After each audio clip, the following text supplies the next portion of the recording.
Hello, friends. The 870th day of the war between Russia and Ukraine continues. In the Kharkiv border area, on the Lyptsi section, according to various sources, the Russians are pulling up reserves to stop the advance of the Ukrainian armed forces in the area of Hlyboke, which I spoke about yesterday.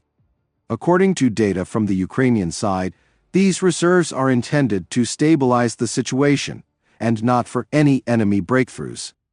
In Vovchansk, the Ukrainian armed forces, as a result of heavy fighting, pushed the Russians back from Haharina Street to Shevchenka Street.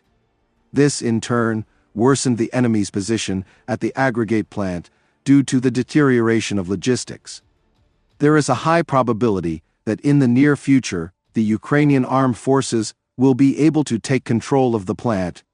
Also, in the northeast of Vovchansk, a significant advance of the defense forces is recorded.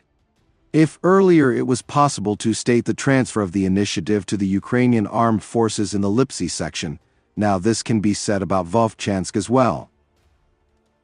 In the Siversk direction, after futile attempts to break through the defense of the Ukrainian army in Rozdolivka from the south, the enemy went around the settlement.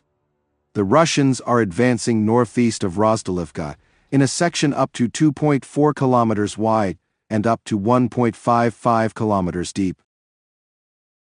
In the Pokrovsk section in the Vozdvyzhenka area, the enemy advanced in a section 1.28 kilometers wide. As we can see, the Russians are improving their positions, expanding them to cover Vozdvyzhenka more widely before the assault. In the Berdiansk section, the enemy planted a flag in the central part of Urozhaine, having advanced up to 450 meters into the settlement. Today, Bloomberg reports that Ukraine expects to receive 6 F-16 aircraft from Western partners by the end of the summer, and 20 in total by the end of the year. According to the agency sources, the process of sending the aircraft to Ukraine is currently complicated by issues of spare parts and a language barrier between Ukrainian pilots and their foreign instructors. The problems with the F-16s have been so serious that they have raised doubts among Western partners about the advisability of sending the aircraft to Ukraine and whether this is not an overly expensive manifestation of support for Zelensky, the agency writes. In general, F-16 delivery planners are concerned about three main issues. First, the aircraft must be reconfigured depending on their missions, such as reconnaissance or combat. Second, Ukraine does not have many of the long, high-quality runways needed for the F-16s or shelters to protect against Russian attacks. Third, the logistics of supporting the aircraft are complex, from the need for spare parts to maintenance and finding engineers. One of the agency's interlocutors noted that Ukraine is trying to achieve in a few months what usually takes 3 to 4 years. At the same time, former general of the armed forces of Ukraine Krivonos called not to consider the F-16 a wonder weapon. He recalls that the Russians quickly found some counteraction to any Western supplies.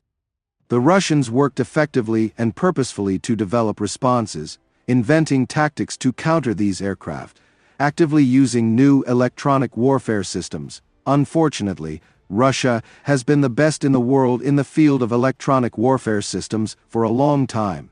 The situation will be much better upon the arrival of the F-16, but do not think that we will reach Sevastopol by the beginning of September, Krivonos said.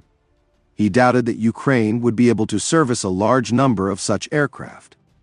Let me remind you that Zelensky said the day before yesterday that at least 128 of them are needed. According to Krivonos, at least 2 pilots are needed for each aircraft, and 3 to 4 are better.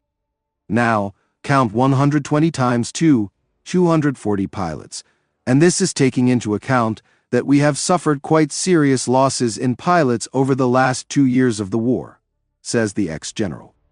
In addition, according to him, we need aviation engineers and technicians who will service a huge number of these aircraft. Krivonos also touched on the problems with Russian strikes on airfields. In his opinion, for this reason, all Ukrainian roads, all highways must be prepared according to a system as, for example, exists in Sweden, where all roads are prepared. Swedish highways are a continuous Swedish airfield.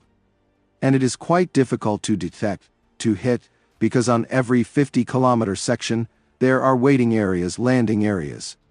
He called for making Ukrainian roads like an airfield. Friends, this channel exists solely thanks to your support. If you have the opportunity and desire to support the channel, I will be very grateful to you. Thank you very much and see you in the next video.